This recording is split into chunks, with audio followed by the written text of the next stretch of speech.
আমাদের হাত দিয়ে কি চিন্তা করছো তুমি?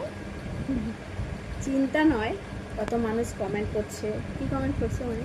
কমেন্ট করছে তোমার বাবা কোথায়, তোমার বর কোথায়, বর ছাড়া সংসার, এই সব। সারা জীবন তো বর ছাড়া সংসারই করলাম। কি আর বলবো, তোমরা সব কিছুই জানো যে কিছু কিছু সময় মানে একটা হাজবেন্ড যে মনের কথা আমি কাউকে বলবো, মনে হয় এই জীবনে পেলাম না। খুব পাপ করেছিলাম তো এই জীবনে, মনে হয় আগের জীবনে মনে হয় পাপ করেছিলাম। এটা মানি আমাকে বলছে। হ্যাঁ, আগের জীবনে অনেক পাপ করেছিলাম, তার জন্য মনে হয় স্বামীর এতটা ভালোবাসার থেকে বঞ্চিত হচ্ছি। তার জন্য কিছু বলার নেই, সারাটা জীবনে তো একাই কাটাচ্ছি। এবার তাই মানিকে অনেকটা যদি শখের বয়সে সবগুলো পূরণ করার টাইমগুলো তখন চলেই গেছে, তাহলে এই বয়সে এসে আর স্বামীকে দরকার নেই। দরকার নেই। আর একটা কথাই জেনে রাখবে যে স্বামীকে কখন প্রয়োজন হয়, যে আমরা একটা জিনিস দেখে এসেছি, সেই জিনিসটা যখন ভালো লাগবে তখন বলবো এটা কিনে দেবে। এখন ধরো বয়স কত হবে, হ্যাঁ, সে হয়তো তখন সেটা কিনে দিতে পারবে না, সে বলছে আচ্ছা ঠিক আছে এখন হবে না, ঠিক আছে সামনের মাসে তোকে আমি দেবো।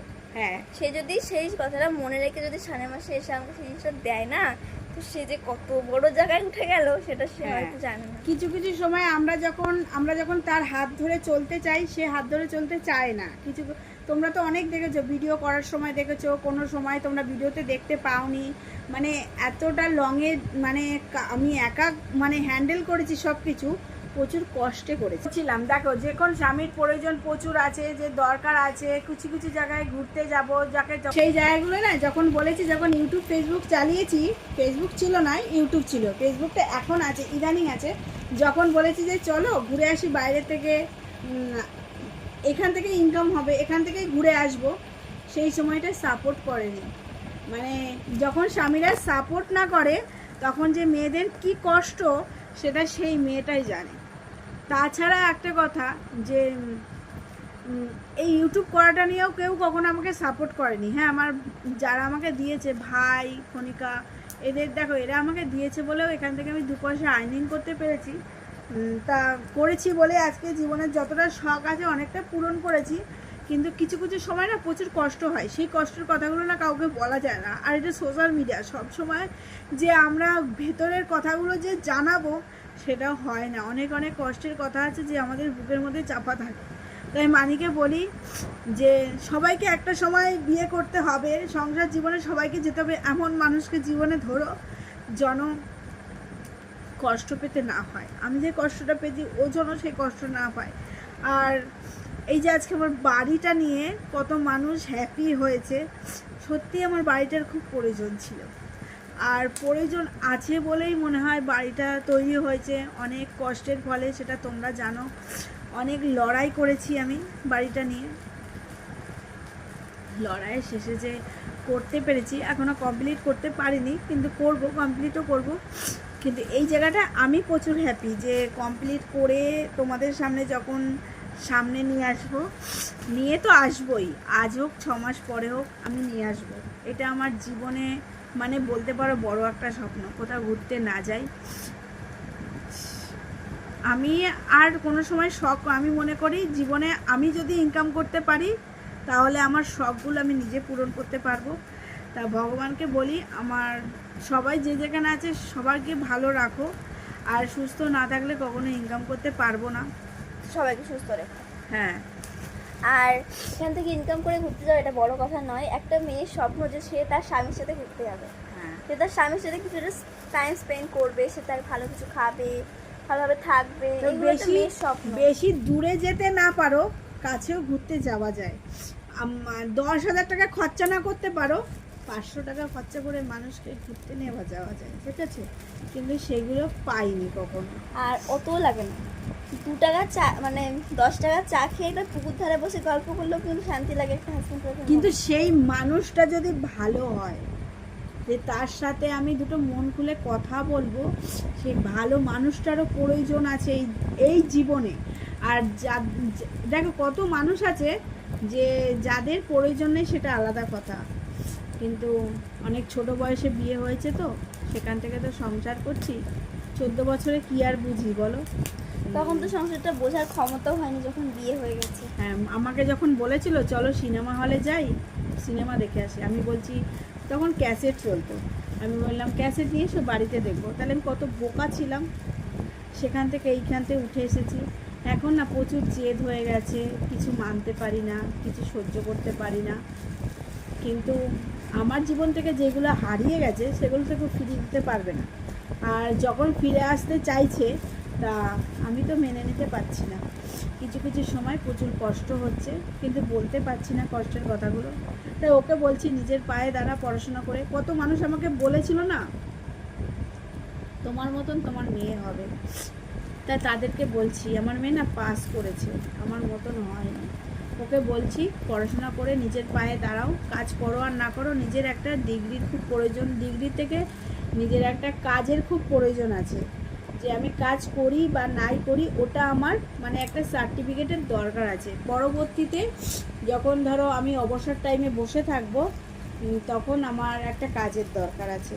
তা আমি যদি আজকে একটা ডিগ্রি কি একটা কোনো কোর্স কমপ্লিট করতে পারি, তাহলে তখন আমি কাজ করতে পারবো, সেটা যে কোনো কাজই হোক, বুঝেছো? কোনো কাজই ছোট নয় না, আমরা আজকে পড়াশোনা করিনি, কোনো কিছু করতে পারিনি, কী কাজ করতে পারি বলো তো? তা যাই হোক, এই প্ল্যাটফর্মটা ছিল বলেও তাও মানুষ দুটো পয়সা মানে পেয়েছে। আর আমি অনেক পেয়েছি, কেন বলবো, দেখো পেয়েছি বলেই এই জায়গাটায় আজকে। তোমরা আমাকে অনেক সাপোর্ট করেছো, অনেক বন্ধুরা আমাকে বলেছে সোনা তুমি এগিয়ে যাও। আজকে আমার ঘর দেখে সবাই খুশি হয়েছে, আনন্দিত। কিন্তু অনেক মানুষ খুশি নাও হয়েছে জানো, অনেক মানুষ জ্বলেও উঠেছে, কিন্তু আমার তো তাতে কিছু করার নেই। একটাই কথা বলবো, যারা জীবনে লাইফে লড়াই করছো না, তাদের অনেক কষ্ট। তারা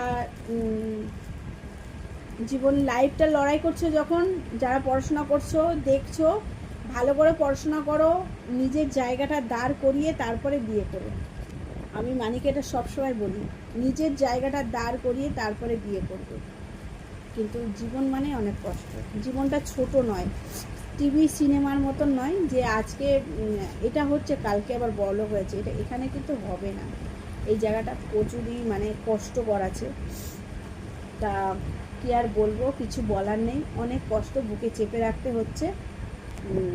চেপে না রাখলেও হবে না, মানুষ সমান নয়।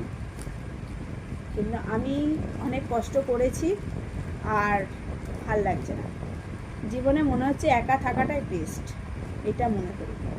কিন্তু পারছি না, এই যে একজন আছে, না হলে একাই থাকতাম। বেশ, জীবনে একা থাকাটাই ভালো। ভগবান কি চেয়েছে সেটা বলতে পারবো না। এক একটা সময় মনে হচ্ছে অনেক দূরে চলে যাই যেন আমাকে কেউ খুঁজে না পায়, কিন্তু পারছি না।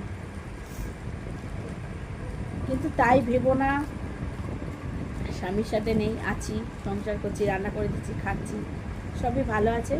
কিন্তু জীবনে যে খামতিগুলো সেগুলো মেটাতে কেউ পারবে না। পারবে বলো? পারবে না। তাই বলছি, যারা যারা বিয়ে করবে বউদের খুব ভালোবেসো, কেয়ারিংফুল হও। বউরা কি চায় সেটা অন্তত তাদেরকে দেবা, অল্প হোক, দামি দিতে না পারি, ছোট জিনিসটা দিই, কিন্তু তারাও খুশি হবে, কেন তোমাকে দেখে সে যাচ্ছে। আমি এটাই বলতে চাই। ছোটো মুখে অনেক বড় বড় কথা বলে ফেললাম, জানি না কার কতটুকু ভালো লাগবে, কিন্তু এটাই বাস্তব। যে মানুষগুলো না পায় তাদের প্রচুরই কষ্ট, আর যারা পায় তাদের তো কোনো ব্যাপারই নেই, আর যারা না পায় তাদের যে কষ্টটা এটা কেউ কখনো বুঝতে পারে না। আর কি আর বলবো, কিছু বলার নেই। জীবনে যতদিন বাঁচতে হবে লড়াই করতে হবে, এইটুকুনি জানি। তাই মানিকেও বলছি, লড়াই করার আগে পড়াশোনাটা করো। 14 বছর বয়স থেকে লড়াই করছি, তো তা অনেক ছোট বয়স থেকে লড়াই করছি, হাঁপিয়ে উঠেছি, এখন আর লড়াইটা ভালো লাগে না, ভাবি যেটা হচ্ছে নিশ্চয়ই ভালোই হচ্ছে। তা চলুক, কতক্ষণ হতে পারে, আমি কতক্ষণ সহ্য করতে পারি জানি না, কতদিন সহ্য করতে পারবো এটাও বলতে পারছি না। সহ্য ধৈর্য তো আমাদের মানে কষ্টকর জীবন, আর আমি এখন সহ্য করতে পারি না। লেট হলেও আমার না, মানিকে আমি খুব বকাবকি করি, যখন কোথাও যাই, কম্পিউটারে গেল একটুখানি যদি লেট হচ্ছে, ধরো আমি রেডি হয়ে বেরিয়ে গেছি,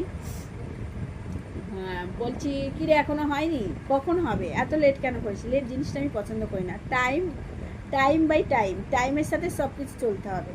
যেমন কম্পিউটার আছে, কম্পিউটার 2 দিন নিয়ে যাই, স্পোকেন ক্লাস আছে মানে ইংলিশ ক্লাস দেওয়া হয়েছে, সেখানেও 2 দিন নিয়ে যাই, পড়তে যেখানে যেখানে যাই কাছেগুলো ও যাবে এইবার থেকে, মানে পড়া শুরু হয়ে যাবে, ও যাবে। আর যেখানে দূরে দূরে হবে সেখানে আমি নিয়ে যাই, যেহেতু রাত হয়ে যাবে ওই জন্য একা তো ছাড়া যাবে না, সেখানটা আমি নিয়ে যাই। তাহলে মা হয়ে অনেক দায়িত্ব পালন করতে হচ্ছে। তা যারা যারা দায়িত্ব পালন করছে তারা তো নিশ্চয়ই বুঝো যে কতটা কষ্ট, তাই না? বরেরা পয়সা দিয়ে খালাস, কিন্তু বউদের অনেকটা কষ্ট করতে হয়। কিছু কিছু স্বামী বোঝে, কিছু কিছু স্বামী বোঝে না। অনেক স্বামী আছে, তোমাদের মধ্যেই আসবে, এটা আমি বলে রাখছি। তোমাদের মধ্যে কেউ কেউ বলে, অনেক স্বামীরা বলে কাজ করে এসে বাড়িতে কি কাজ করো, কিন্তু যখন আমরা বাড়িতে কাজ করি না, আমাদের অনেক কাজ, ঘর গোছানো, ঘর ঝাড় দেওয়া, বিছনা গোছানো, জামা কাপড় পাল্টানো, কোন জিনিসটা কোন জায়গাটা নোংরা হয়েছে সেটাও পরিষ্কার করা। তারপর যাদের ধরো সিঁড়ির ঘর আছে, ছাদের ঘর, সবারই একান্ত সবারই আছে, সেগুলো কম কষ্ট নয় পরিষ্কার করা। সবার জামা কাপড় কাচা, গুছিয়ে রাখা। আমার না পুরো জামা কাপড়ে ওখানে লাট দেওয়া রয়েছে, আমি এখনও গোছাতে পারি না। আজকে মন মেজাজটা অত ভালো নেই, ভালো লাগছে না। তা আজকে আমার সত্যি কথা বলতে খুবই কষ্ট হচ্ছে, আমি নিজেকেও বলতে পারবো না আমার এতখানি কষ্ট হচ্ছে। মানিও তার মধ্যে বারবার বলছে মা আমার খুব ঘুরতে যেতে ইচ্ছা করছে। আমি কোথায় নিয়ে যাবো বলো ঘুরতে? তা আমিটুকু চিনি খালি, মানে শিয়ালদায় যাই, মানে যখন বাজার করতে যাই তখনই গেছি, পুজোতে 2-3 বার। আর এক বাপের বাড়ি ছাড়া আর কোথাও যাওয়ার জায়গা নেই।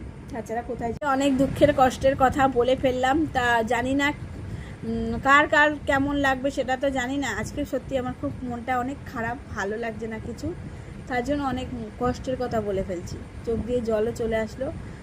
অন্তত সবাই আশীর্বাদ করো, পরের জীবনে যখন জন্মাবো তখন যেন আমি একটা ভালো হাজবেন্ড পাই, আমার কষ্টটা যেন সে বোঝে, এইটুকুনি, এর থেকে আর কিছু নেই। তা চলো আজকের মতন টাটা।